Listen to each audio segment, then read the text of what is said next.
Assalamualaikum warahmatullahi wabarakatuh. Dari antara banyaknya aliran dan tarekat yang muncul dalam sejarah panjang Islam, ada satu yang tumbuh diam-diam, namun menyebar luas hingga ke jantung Eropa Timur dan Balkan. Ia tak hanya dikenal karena pengaruh spiritualnya, tapi juga karena ajaran-ajarannya yang mengundang rasa ingin tahu, bahkan kontroversi. Inilah kisah Tarekat Bektashi, sebuah tarekat yang lahir dari jantung dunia Islam, namun jejaknya tersisa paling kuat di Albania. 1. Asal-usul Haji Bektash Veli, awal abad ke-13.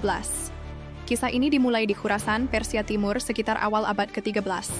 Di masa itu, dunia Islam tengah diguncang oleh gelombang perang dan disintegrasi. Dari wilayah ini muncul seorang tokoh bernama Haji Bektash Veli. Ia dikenal sebagai seorang sufi, seorang fakir, seorang guru, dan dalam pandangan sebagian pengikutnya, seorang wali yang mendapat ilham langsung dari langit. Sekitar tahun 1230 sampai 1240 Masehi, Bektash bermigrasi ke wilayah Anatolia, Turki modern, yang saat itu menjadi tanah persinggahan para pengungsi dari Asia Tengah. Di sanalah ia mulai menyebarkan ajarannya, ajaran tentang cinta ilahi, makna batin dari syariat, dan pengagungan pada Ahlul Bait, khususnya Ali bin Abi Thalib. 2.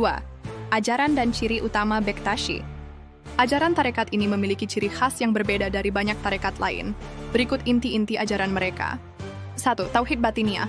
Tuhan tidak hanya dikenali secara akal, tapi dialami secara batin. 2. Walayah Ali. Mereka meyakini bahwa Ali adalah pintu gerbang menuju kebenaran spiritual. 3. 4 tingkatan spiritual. Syariat, tarikat, hakikat, dan ma'rifat. Syariat hanyalah permukaan, dan pencari sejati akan menembusnya ke lapisan terdalam. 4. Simbolisme. Cincin bergambar dua singa dan seorang manusia, Ali dan Hasan Hussein, matahari dan angka 12, simbol imam-imam Syiah, adalah bagian dari sistem simbol yang dipahami hanya oleh anggota dalam. 5. Ritual tertutup. Mereka memiliki upacara inisiasi dan ibadah dalam ruangan yang disebut teke yang tidak dihadiri publik. 3. Perkembangan di Balkan, abad 15-17. Ketika Kesultanan Utsmaniyah menguasai wilayah Balkan, pasukan elit mereka, Janissary, banyak yang menjadi pengikut Bektashi. Tarekat ini memberikan semangat spiritual dan solidaritas batin kepada para prajurit, sekaligus menjadi alat dakwah yang kuat. Pada puncaknya, Bektashi menyebar hingga Albania, Makedonia, Kosovo, dan sebagian Yunani. Namun di balik penyebaran ini muncul kekhawatiran dari para ulama Sunni. Mereka menilai ajaran Bektashi terlalu dekat dengan Syiah, bahkan ada unsur-unsur sinkretisme, campuran unsur pra-Islam, Kristen Ortodoks, dan mistik Persia. 4. Penindasan dan kejatuhan, abad 19.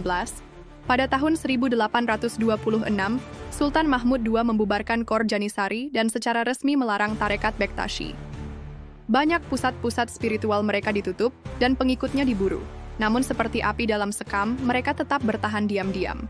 Di Albania, ajaran ini bahkan menjadi bagian dari identitas nasional ketika komunisme melarang semua agama, kecuali tarekat sufistik yang dianggap budaya. 5. Pandangan Islam terhadap Bektashi.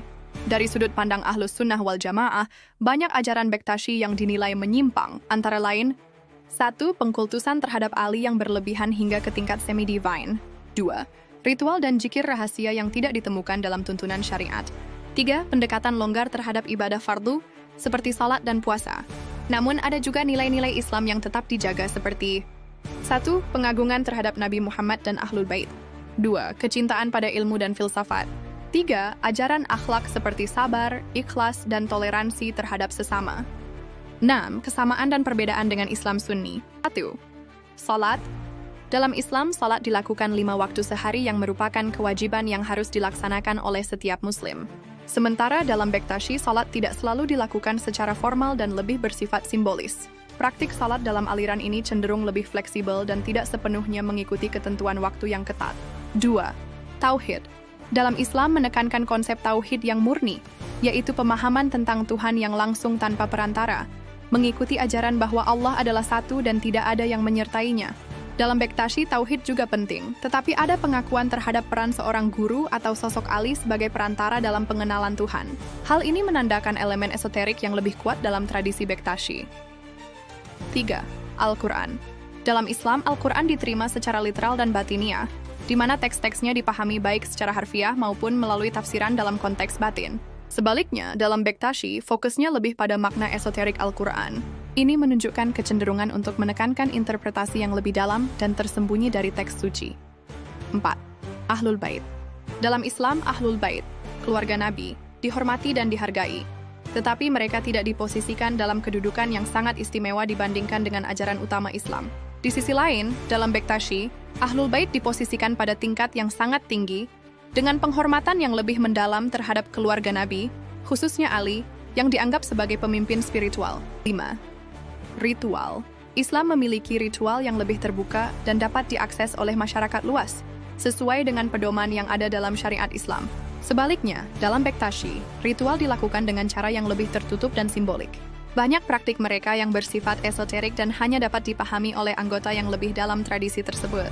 Secara keseluruhan, perbandingan ini menggambarkan perbedaan mendalam dalam praktik dan keyakinan antara Islam Sunni yang lebih terstruktur dan jelas, serta Bektashi yang lebih mengutamakan makna simbolis dan esoterik dalam praktik keagamaan mereka. 7. Bektashi hari ini, modernisasi dan warisan. Kini Bektashi resmi diakui sebagai kepercayaan di Albania. Mereka menjalankan ritual di Teki dan memperingati hari-hari suci seperti Nowruz dan Hari Ghadir Khumm. Namun, pengaruh globalisasi dan krisis identitas membuat banyak pemuda Bektashi mulai meninggalkan tradisi mereka. Di sisi lain, para sejarawan Islam mulai meneliti kembali akar-akar tarekat ini, mencari benang merah antara tasawuf, filsafat Persia, dan perlawanan terhadap formalisme syariat.